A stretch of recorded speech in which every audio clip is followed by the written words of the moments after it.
This is Orson Welles, speaking from London.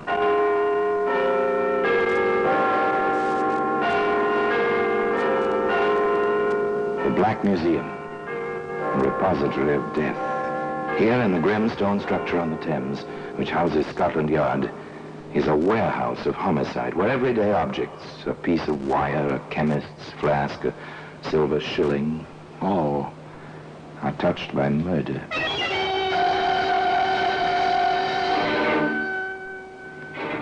Here's a bathtub. It's a familiar object. This is an old-fashioned one, a ball and claw-footed bathtub without plumbing connections. It's kind our fathers and mothers knew about. Into this they poured the Saturday night water by hand. Some liked it cool, others liked it hot. There we are, dear. That hot enough? If you think so, darling. Oh, you're the sweetest. I wonder how I had the luck to marry you. Part of my job, dear, taking care of you. And one day soon, we shall have a tub with taps. One of the new ones. You'll see. Well, today, the bathtub can be found in the Black Museum.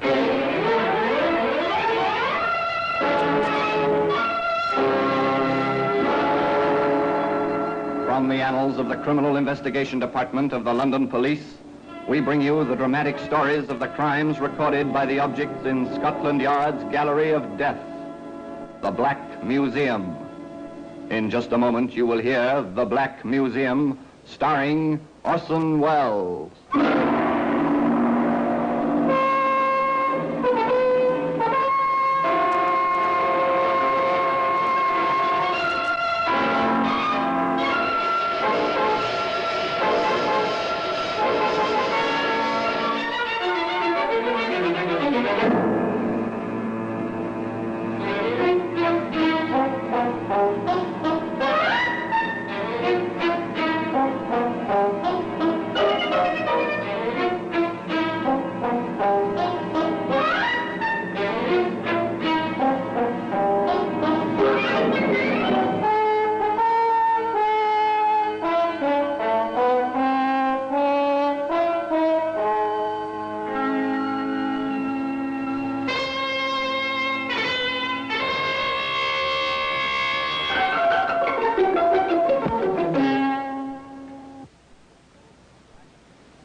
Now, The Black Museum, starring Orson Welles.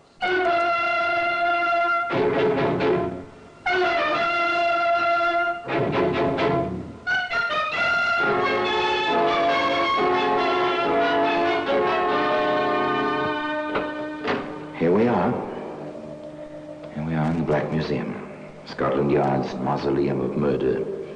Here lies death.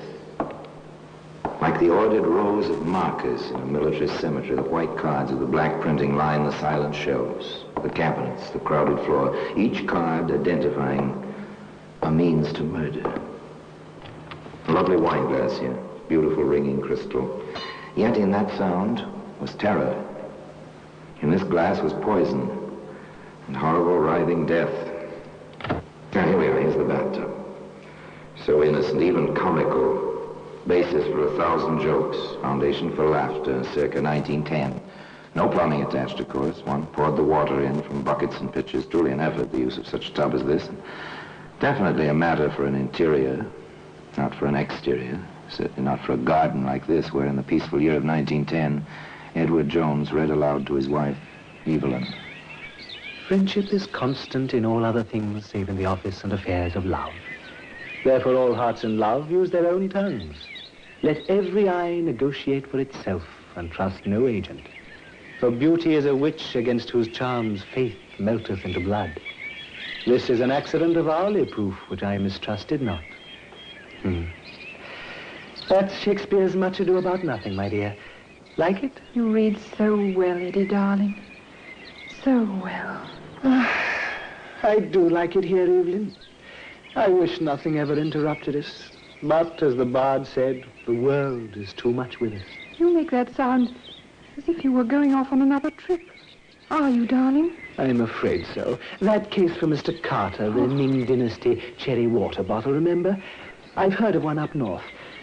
Oh, dear, I wish I could run an antique shop without these interminable trips.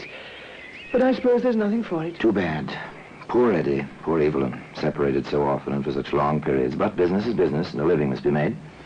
Eddie bids his wife a fond farewell and proceeds on his way to a middle-sized city. And there he walks the street, enjoying the sunshine and the crowd, when suddenly... Ed! Oh, Ed, darling. Oh, at last, after all these months. Oh, Ed. Wait, what? Anne, oh, my darling. Oh, Eddie. Oh, it's been so long and no word. I thought you might be dead. Of course not, darling, like the bad penny. Why, I was hoping against hope I'd find you any minute. I went back to our place, but you'd gone. A new landlady, no information. Oh, but what happened, darling? You never wrote, and I waited and waited. Yes, it was an accident, darling. Blow on the head. Amnesia. Only a few days ago, I came back to myself. Oh, my poor darling. No matter, darling Annie. We are back together.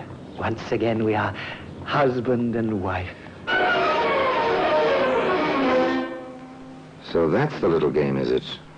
A wife in every city, is it? Well, now, Mr. Edward Jones, what's the idea? What can this get you, besides a heap of trouble and stiff prison sentence? What can it get you? There we are, Anne, my dear.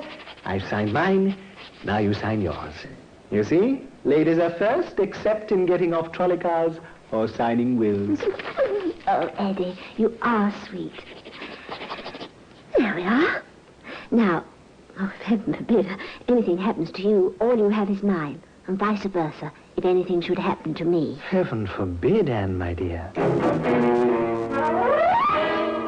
Well, apparently it can get you plenty. If your wife has plenty, and Anne was, well, decently off with an needy income from her father's estate, although she's not allowed to touch the principal. However, there was a proviso concerning her husband's rights, if and when.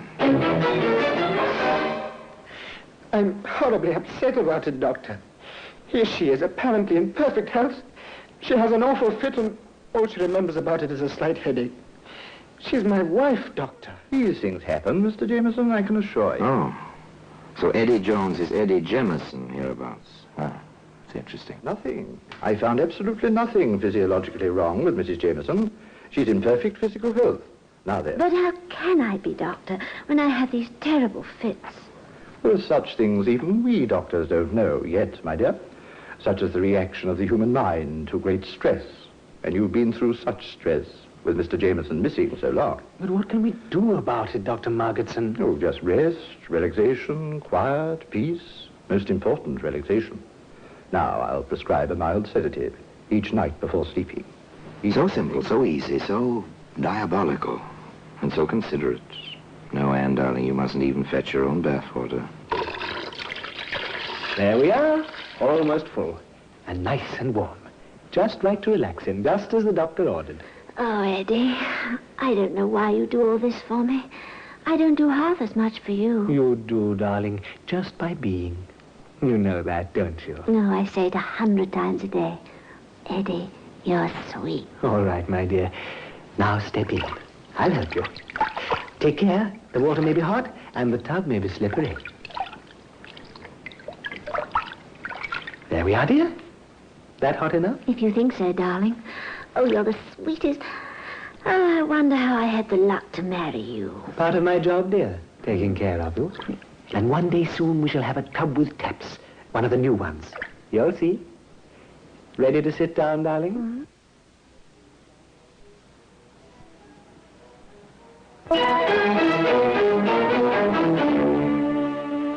Quite a pair of lovebirds, Anne and Eddie Jemison Jones. No wonder the poor fellow could hardly contain himself some 30 minutes later. I went out for a minute to make the tea. Doctor, how could she go so quickly? It is strange, but certainly an accident. I barely turned my back, just put some water on in the tea kettle. And when I returned, there she was, floating face down in the water. Doctor, can't you help her? Calm yourself, my boy. Your wife is past help now.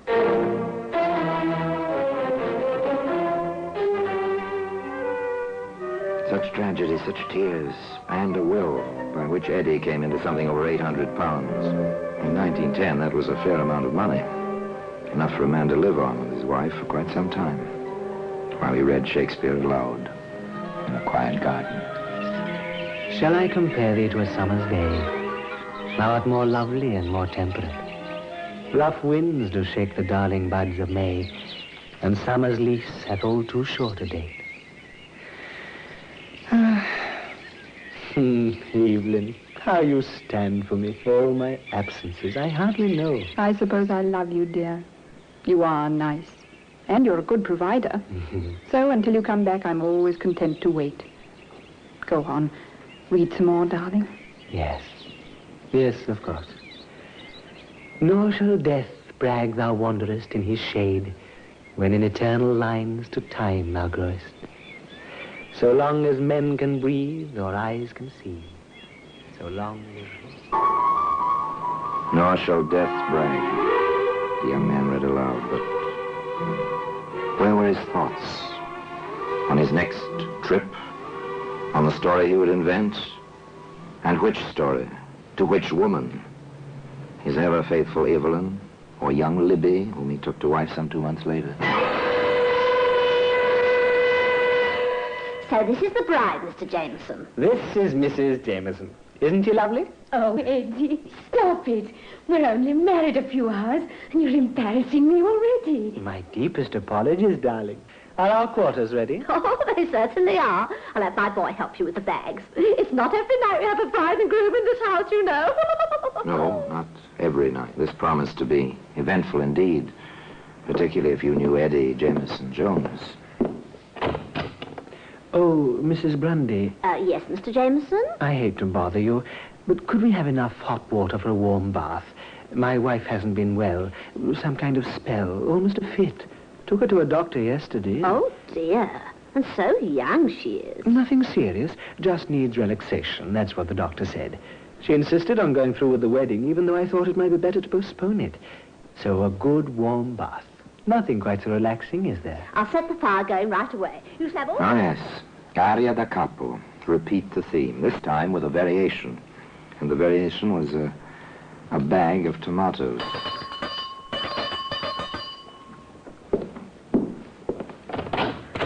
Oh, Mr. Jameson, I didn't hear you go out. I just ran out while my wife was in the tub, picked up some tomatoes. Fried tomatoes are her favorite dish. And I thought, well, tonight of all nights, she ought to have them. If you don't mind fixing them, Mrs. Grundy. It'll be a pleasure, Mr. Jameson. I'll have them ready with your dinner, never fear.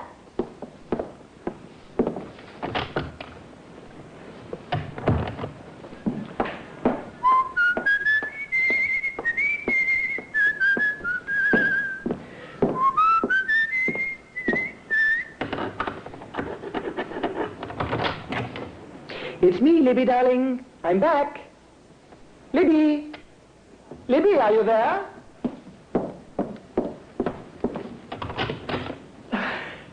Good heavens! Mrs. Grundy, help! My wife! My wife is floating face down in the tub! She's dead! My wife is dead! And today, you can see that same bathtub in the Black Museum. In just a moment, we will continue with The Black Museum, starring Orson Welles.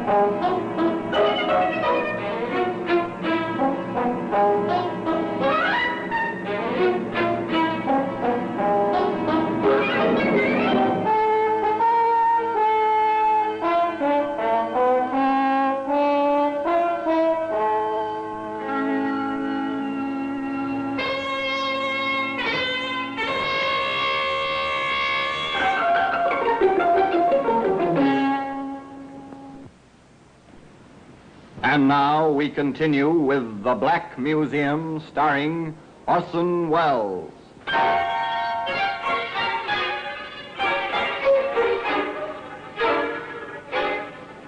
Yes, the girl was dead, floating in the bathtub, face down, just as Anne before her. And Eddie, he was stricken, heartbroken as a bridegroom ought to be. My poor Libby, to die alone like that on her wedding night. So good, so sweet, so eager for life, and so in love with me. Even insured her life for me just before we married, as if she had a premonition almost. £750 insurance is a comfortable sum. Man and his wife can live in their garden quite decently with a sum like that for quite a few months in 1910. But it seems one can grow a trifle bored, even with a garden and Shakespeare. How do you feel now, dear? A slight headache, that's all. It'll go away. Evelyn, you've got to go back to the doctor or find a new doctor. A slight headache, that's how your fit started yesterday. No, he's not trying the same thing again. But he seems to be. Of course, he's had two quite successfully accidental deaths in his life so far. Perhaps the third? But that's not possible. Or is it? Almost ready, Evelyn? In a minute, dear. Better come while the water's hot. You know what the doctor said about relaxing? Hurry now, darling. It's steaming, but not too hot. All ready, dear? All right, dear. There's not that much hurry. Oh, dear. Who's that now? Wait for me, darling. I'll help you get in. The tub may be slippery. One day we'll have a modern tub with taps and hot and cold running water. You'll see. Now, don't try to get in without me. All right, dear. I'll wait for you.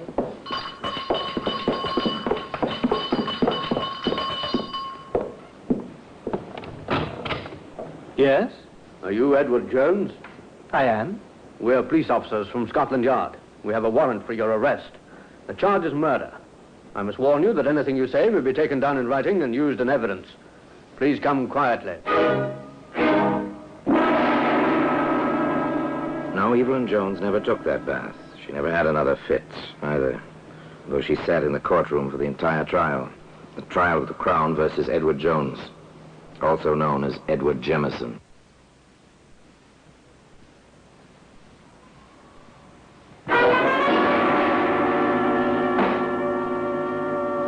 May it please your lordship, gentlemen of the jury, this is a peculiar case. No one saw this man commit the crime of which he stands accused. Yet every circumstance, every bit of evidence points to the fact that this man stands justly accused and deserves proper punishment. Now, in the course of this trial, you will hear many things about love, about coincidence, about accidental... Oh, yes, they heard many things, that jury, sitting so stiff and serious-minded in its box. Not the least was the opening of the famous defense counsel who held a brief for Edward Jones, also known as Jemison. Nor will we deny that this man may have married bigamously, but he did love these poor women, and it was a far, far better thing he did in marrying them than to lead them astray and then leave them alone with remorse, as so many men have done before him. We deny that my client killed these poor women. We claim only that he was the victim of a set of circumstances and the interference of a busybody. Yes, a male busybody. A male busybody? Well, perhaps. But how could a policeman, in the proper course of his duty, fail to check on so obvious a coincidence? Yes, sir. We had a letter at Scotland Yard from a Mr. John Curtis. What were the contents of that letter, Sergeant? Mr. Curtis had noticed a brief announcement in the newspapers regarding the death of a young woman, a bride, by drowning in the bathtub. He wished to call our attention to a similar accident some time before. In both cases, the name was Jemison. You saw this letter yourself? I did. Is this the same letter? It is, sir. I offer this letter in evidence, your lordship, as Crown Exhibit A. It went on like that, slowly, carefully, plugging all the holes as they went along. The details of a routine police investigation which suddenly had become a little more than routine. Sergeant Mason, when you visited the scene of the first drowning, what did you learn? That the man known as Jemison had mentioned two wills. One by himself in favor of his wife, one by his wife in favor of himself. We checked the files of the probate court. The latter had been probated. We called on the lawyer involved. He had a copy of the other will. The man known as Jemison The deceased had quite a bit. And when you visited the scene of the second drowning, Sergeant? We learned that the man known as Jameson had mentioned an insurance policy in his own favor. We inquired of all the insurance companies and found the records. He had received some £750 following the death of the young... The first point established. Motive. Money. Over 800 from Anne, 750 from Libby. Almost £2,000 in all. That's a substantial motive. The questioning of Sergeant Mason went on. Now, in the matter of tracing this man Jameson, what did you do? Just routine, sir. We checked the mailing address at the insurance company and found it to be the same as the house where the second woman had died. There, we discovered a forwarding address, a postal box. We covered that box. I watched it myself, sir. And when this man known as Jameson came to open it, I followed him. He went first to an antique shop, then to his home. Having located him, I made some quiet inquiries and learned that he was known as Edward Jones. Now, that evening, having communicated with Inspector Wilson at the yard and having received a proper warrant, we placed him under arrest. Very good, Sergeant. Now then, when you called upon Edward Jones, what did you find? The woman who claimed to be his proper wife was waiting upstairs, sir, for him to help her into a hot bath. One further question, Sergeant. Is the man you arrested in this courtroom now? Yes, sir. He's the prisoner in the dock, sir. Thank you, Sergeant. Thank you very much. Oh, they'd been very thorough, all right. They had almost everything. They called Dr. Margetson, for instance. Dr. Margetson, when you first saw Anne Jameson, what was her complaint? That she'd been having fits and not remembering them. Did she tell you this herself? No, her husband did. He was quite insistent on it. Did you find any symptoms of illness, sir? I examined the woman very thoroughly. I found nothing. But that situation is not uncommon in certain types of epilepsy. Now then, Doctor, when you were called to the house on the evening of June the 3rd last, what did you find? The woman I had examined was floating face down in the warm bath and quite dead. The husband was extremely hysterical. I treated him for shock. Did you sign this death certificate? Yes, that's my signature. What is certified as the cause of death? Accidental drowning. We offer this certificate in evidence as Crown... They had the landlady who knew Libby Jameson, too. She testified, simply. Oh, yes, sir. He moaned about the insurance policy. Cried all night, he did. Bit by bit, piece by piece, motive, opportunity, proof of death by drowning, medical evidence. But one great piece of the puzzle remained, as the distinguished counsel for the defense asked. Where, my lad, is the proof that these two regrettable deaths were anything more than coincidental accidents? Where, my lad, is the witness who saw my client hold these poor women under the water, or administer sedatives which caused them to faint in the water, or in any way contribute directly to their miserable death? There was no witness. But there was a Scotland Yard inspector with a demonstrable theory. If it please your lordship, 3 bathtubs have been entered in evidence as Crown Exhibits C, D, and E. Inspector Maurice Wilson of Scotland Yard has a theory which he wishes to demonstrate as a witness, and he requires the assistance of an expert. My lad... The inspector took the stand, was sworn in. Then, to the amusement of the spectators, a young lady in bathing dress, testified to as an expert swimmer, was introduced into the proceedings. One of the tubs was filled with water, warm water. At this point, the prosecutor stated, For the assurance of the court, we have a doctor in attendance. Now then, Inspector, if you please, you may leave the witness box and proceed with your demonstration. Thank you, sir. It is our considered theory that the murders were committed as follows. You will remember that in each case, the prisoner reported he found his wife floating face down. It is reasonable to assume that had the women fainted while sitting or lying in the tubs, they would have been found floating face up. With this in mind, it occurred to us that with the prisoner's insistence on helping his wife into the tub, the procedure was something like this.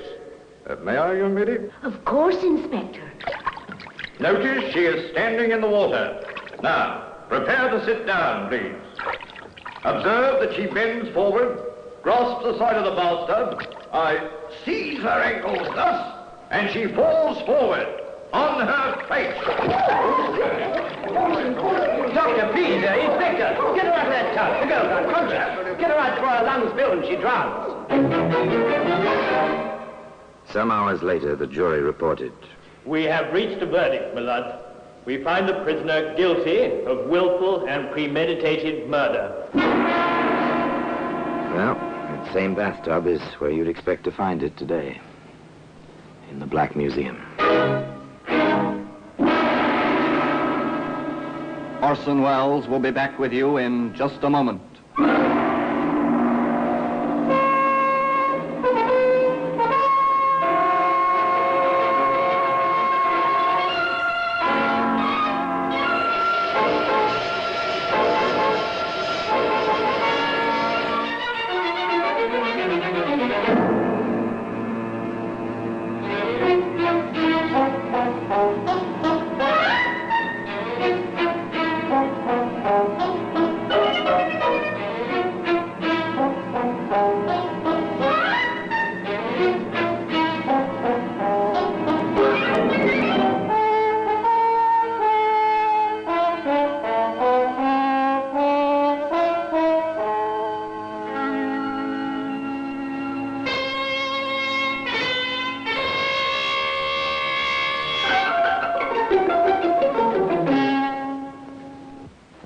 Now here in person is Orson Welles. Eddie Jones, in spite of his common name, was an uncommon man.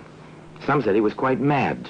His own defense counsel stated later that when Eddie looked at him with his piercing stare, he felt as if the prisoner were trying to hypnotize him. This, of course, we'll never know. We can only wonder if those poor women were truly hypnotized by Eddie's eyes or merely by his charm and personality. In any case, one woman did not succumb to that charm for long. She was Eddie's real wife, the predecessor of Evelyn.